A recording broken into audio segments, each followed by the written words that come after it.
네, 강프로입니다. 자, 대한전선 봅니다. 일단 이틀째 하락 중에 있죠. 뭐 하락폭이 그렇게 크지는 않습니다.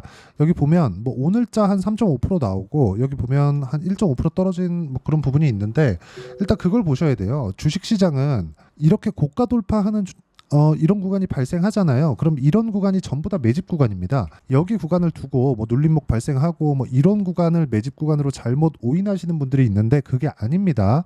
예를 들어서 그래요.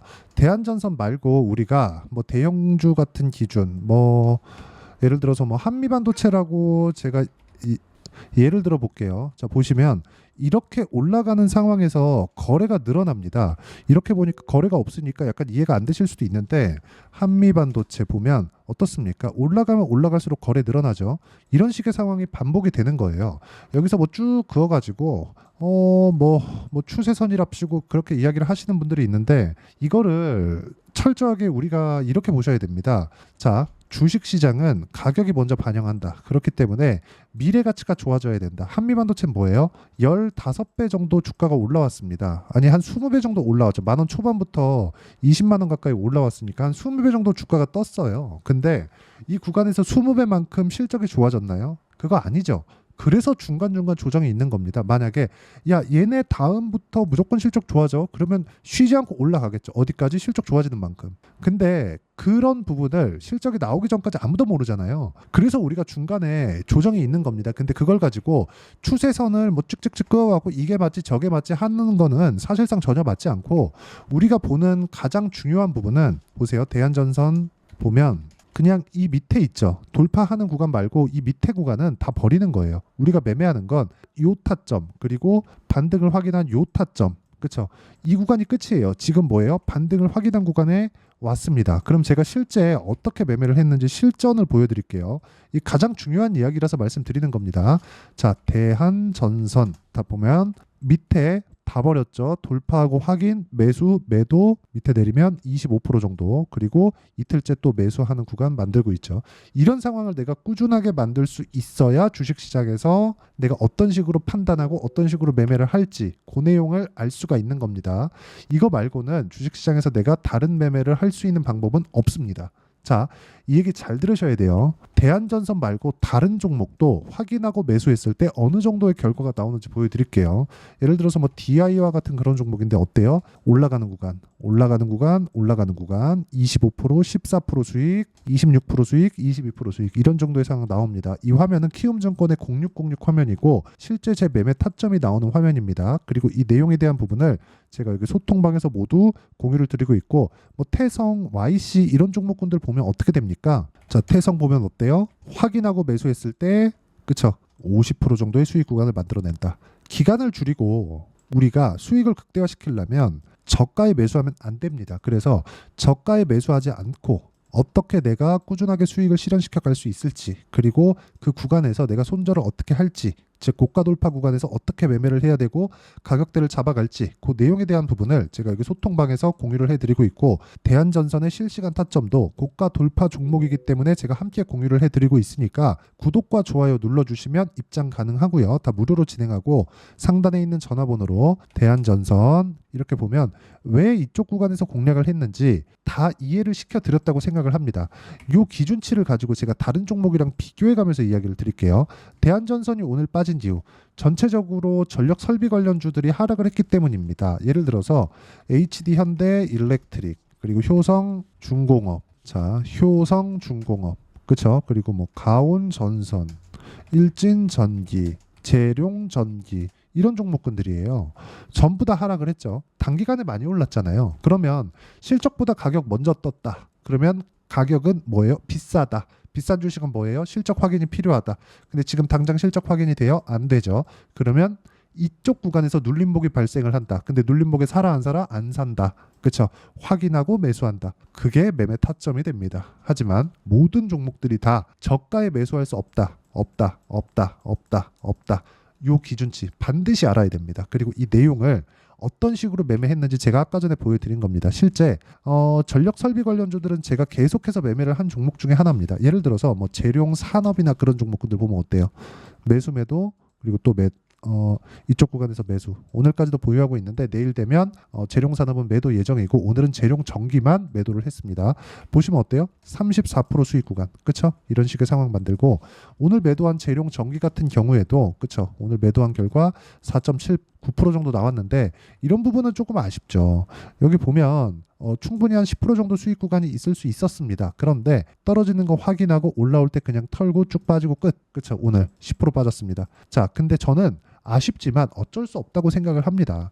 이런 종목군들까지 제가 다 잡고 고가를 다 잡을 수 있다면 다른 변수가 생겼을 때 야 이거 돼야 되는데 왜 안 되지? 이렇게 돼 버린단 말이에요. 그런 상황을 만들지 않으려면 가격이 먼저 반영하는 주식시장의 특성을 이해를 해야 되고 그런 부분을 제가 여기 소통방에서 모두 함께 공유를 드리고 있으니까 상단에 있는 전화번호로 구독 또는 소통이라고 문자 보내주시면 되고요. 이런 식으로 진행하는 이론적인 부분은 여기 대한전선의 단기 보유 전략. 단기는 뭐냐? 2주입니다. 2주. 2주 동안 내가 어떻게 가격대를 잡아야 되는가. 그래서 수익 전환을 어떻게 시킬 것인가.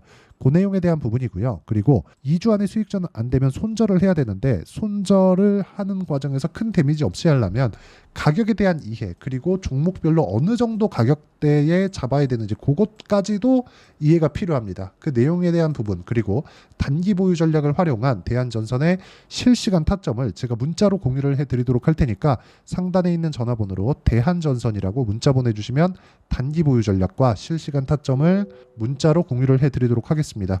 자, 내용 정리해서 말씀드릴게요. 주식시장은 미래가치를 반영하는 과정에서 가격이 먼저 뜬다. 그래서 대한전선은 뭐가 나왔어요? 아까 전에 제가 매매 타점 보여드렸을 때 가격이 먼저 뜬 겁니다. 그러면 실적 확인 안 됐죠? 떨어진 겁니다. 떨어지면 뭐예요? 다시 반등 확인. 왜? 이쪽 구간 매집이니까 최소한 여기까지 땡겨야 돼요. 그렇죠? 안 땡겼을 때를 대비해서 내가 이쪽 구간에서 먼저 잡는 겁니다. 왜? 고가 이후에 외봉으로 떨어졌으니까 외봉 떨어지는 구간에 우리가 매수하는 타점 잡고 여기서 2주 안에 어떻게 차익을 실현해야 되는가 그 내용에 대한 부분을 소통방에서도 이야기를 해드렸지만 그쵸? 와서 배우셔도 되고 어떤 식으로 내가 판단하고 이해를 해야 될지를 제가 가장 쉽게 표현을 다시 해드리도록 할 테니까 영상 끝까지 시청하시고요. 모든 분들이 성공 투자하셨으면 좋겠고 무엇보다 중요한 건 가격에 대한 이해 진짜 필요하니까 이 부분 반드시 기억하시고요. 영상 끝까지 시청하시고 모든 분들이 성공 투자하셨으면 참 좋겠습니다.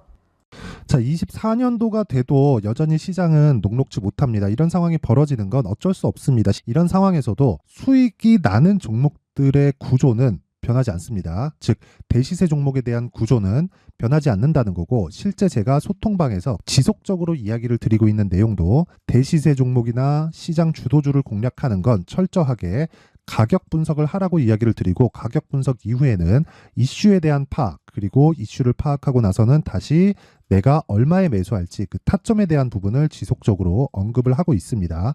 자, 근데 생각해 보세요. 시장이 굉장히 어려웠습니다. 어려운 상황에서의 어떤 종목들이 강했냐 보면 반도체와 그리고 바이오입니다. 자, 실제 여기 보면요. HLB에 제가 실제 매매한 내용을 띄워놓고 보여드리고 있는데 1월 22일부터 매매를 시작해서 4일 동안 31%의 수익 마감이 됐고요. 그리고 여전히 신고가 종목입니다. 자, 그리고 그 다음 어보브 반도체 이름을 보시다시피 반도체 종목이죠. 그리고 AI 반도체는 지속적으로 강세를 보이고 있습니다. 이 종목도 신고가를 먼저 달성한 이후에 제가 21%의 단기간에 21%의 큰 수익을 내고 마감이 됐습니다. 다시 재공략을 준비하고 있고 이런 부분은 소통방에서 다 공유를 해드립니다. 자, 그리고 코세스. 자, 코세스 같은 종목도 당연히 그쵸 신고가 종목이고요. 그리고 반도체 종목입니다. 이 종목도 영업일 기준에서 이틀 동안 대략 한 15%의 수익 마감이 됐습니다. 내용을 한번 보시면 어떻습니까? HLB를 포함해서 뭐 30%, 20%, 뭐 15% 이런 식의 수익이 지속적으로 발생하고 있는데 이 세 종목 모두 다 신고가 종목이고 1월 달에 시장이 약세를 보이고 있는 구간에서도 강했었던 그런 종목입니다. 특징점이 하나 있는데 그 이슈에 앞서서 가격이 먼저 반영했다는 거죠. 그렇게 제가 가격을 먼저 보고 이슈에 대해서 파악하는 이유는 결과적으로는 큰 시세를 먹기 위한 사전 준비 작업입니다. 실제로 큰 시세를 먹기 위해서 사전 준비 작업을 했을 때 여기 레인보우 로보틱스 127% 그리고 ISC 98% 그리고 한미반도체 97%의 큰 수익을 내는 상황을 만들 수 있습니다. 어떤 식으로 소통방에서 진행됐는지 그쵸? 그 상황을 제가 이야기를 드린 건데 이런 상황도요, 당연히 신고가를 공략했을 때 가능한 겁니다. 자, 그러면 이번에도 마찬가지입니다. 그쵸? 정부 주도의 코리아 디스카운트 해소 방안이 2월 달에 발표를 하고요. 그리고 2월 달에 발표된 내용을 토대로 주가가 움직이는 게 아니라 이미 움직인 내용이 있죠. 실제 이 내용은 크게 중요한 게 아니라는 겁니다. 실제 움직인 내용을 보면, 자, 기아차입니다. 실제로 12월 달에 신고가를 만들어 놓고 정부에서 입김을 불어 넣으니까 순식간에 기아차를 포함해서 현대차 같은 거대 기업들의 주가가 2주도 채 되지 않아서 40% 정도의 큰 시세를 냅니다. 자, 그러면 우리는 어떤 종목을 봐야 될까요? 이슈를 파악해야 되는 것도 맞지만 철저하게 가격에 맞춰서 매매를 해야 되는 게 당연히 중요합니다. 정부가 주도하는 정책 방향이 있겠죠. 그 방향에 맞춰서 우리가 종목을 찾을 필요가 있다. 자, 그러면 답이 나왔습니다. 정부가 주도하는 방향에 맞춰서 제2의 기아차를 찾는 게 지금은 중요하다. 근데 정부 정책의 방향에 맞게 가자. 그랬을 때 앞서서 제가 보여드렸었던 내용인 여기 레인보우 로보틱스 127% 그리고 ISC 98% 그리고 한미반도체 97%와 같은 수익을 낼 수 있습니다. 물론 시간에 대한 부분은 최소 2주의 시간이 필요하고요. 그리고 최장 3개월 안에 끝내야 됩니다. 자, 기아차의 시세를 보셨던 것과 같이 2월 달에 정부 정책의 방향이 결정되고요. 바로 3월 달이면 시행입니다. 자, 그러면 우리는 거기에 맞춰서 당연히 종목을 찾아야 되고 제가 제2의 기아차를 찾아놨습니다. 제가 아까 전에 소통방에서 이야기를 드렸었던 내용 다 공개를 해드렸는데 그 내용처럼 종목만 받고 싶다 하시는 분들은요. 상단에 있는 제 전화번호로 대시세, 자, 대시세라고 문자를 보내주시면 정부 정책의 방향에 맞는 종목을 모든 분들에게 무료로 공개를 해드리도록 하겠습니다. 자, 제가 원하는 건 채널 성장이 목적입니다. 자, 그래서 구독과 좋아요 꼭 좀 부탁드리고요. 모든 분들이 정부 정책에 맞는 방향으로 매매를 이어가서 큰 수익 보셨으면 좋겠습니다.